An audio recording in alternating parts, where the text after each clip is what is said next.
Carbs. I don't know about you guys, but I love me a carb. Today we're going to see, in terms of chemistry and biology, what is a carbohydrate? What does the molecule look like? What does it do? Things like that. So a carbohydrate is a molecule, and in that molecule group are things like sugar and pieces of sugars that get put together into larger carbohydrates. It contains the atoms carbon, hydrogen, oxygen. I just wrote CHO.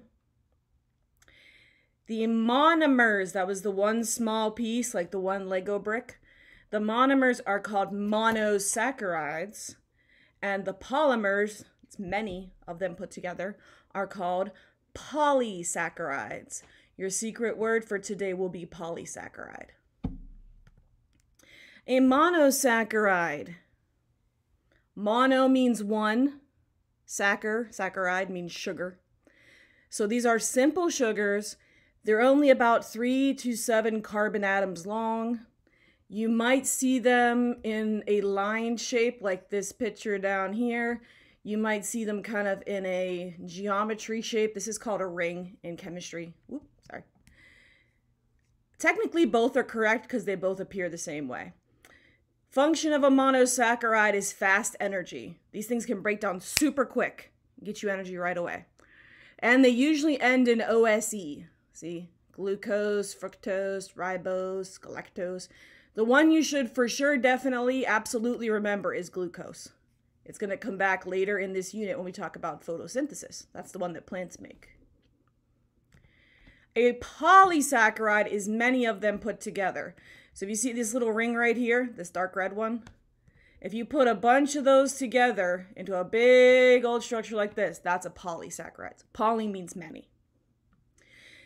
Many monosaccharides bonded together by covalent bonds. It could be a few hundred of them. It could be a few thousand of them. It just depends. Some of them have different shapes. They're branching in different ways. Polysaccharides are too big to be used for energy, at least for very fast energy. So instead, they're used for storage and structure. And we're going to give you some examples. Here are 2 storage examples. This one is for plants. This one is for animals. You can see they both look real complicated. There's a lot of little molecules in there. Starch is a polymer used for storage in plants. If you've ever eaten a potato, that potato is all starch, the whole inside.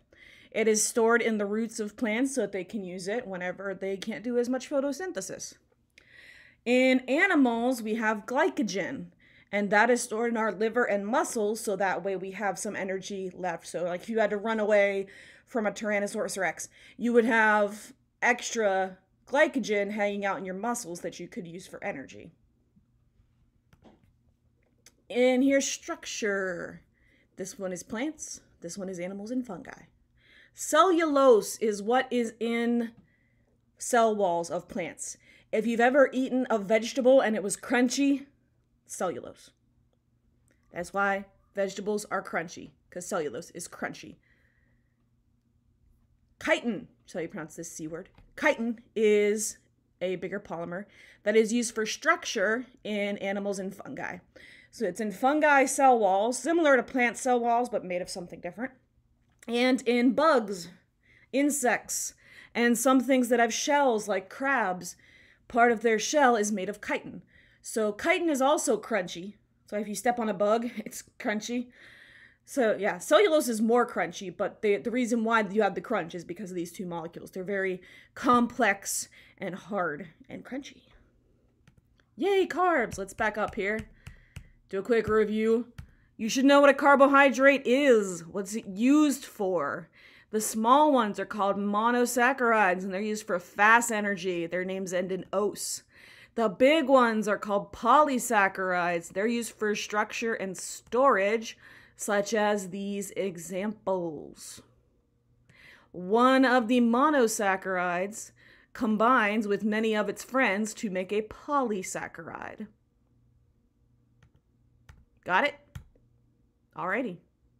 The secret word was said earlier in the video if you tried to fast forward to the end. Too bad, you gotta go back and listen, sorry.